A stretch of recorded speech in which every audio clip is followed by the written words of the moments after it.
Labai daug žmonių skaičiuoja mokesčius po vieną pajamų rūšį. Alga atskirai, individuali veikla atskirai, mažoji bendrija atskirai, investicijos irgi atskirai, nuoma atskirai.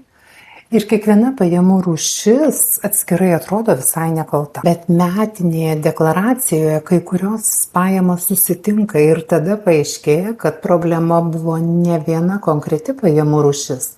Problema buvo visas jų miksas. Pavyzdžiui, gauni algą, dar vykdai individualią veiklą, dar išsiimi pinigų iš mažosios bendrijos, dar pardavai kažką su pelnu, dar gavai nuomos pajamų. Kiekvienas dalykas atskirai atrodo, čia nedaug, bet kartu jie gali paveikti pajamų mokesčio sumą, pajamų mokesčio tarifą, metinį NPD, mokėtiną sumą ir bendrą rezultatą. Mano patarimas, jeigu turi daugiau nei vieną pajamų šaltinį, nevesk jų galvoje.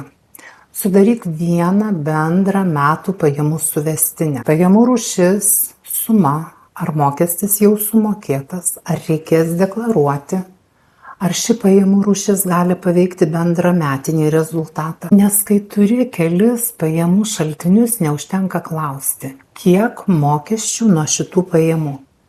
Reikia klausti, ką visos mano pajamos padarys kartu. Čia ir prasideda tas tikrasis mokesčių vakarėlis. Be muzikos, bet su deklaracija. Taigi, pelningo verslo ir protingų sprendimų.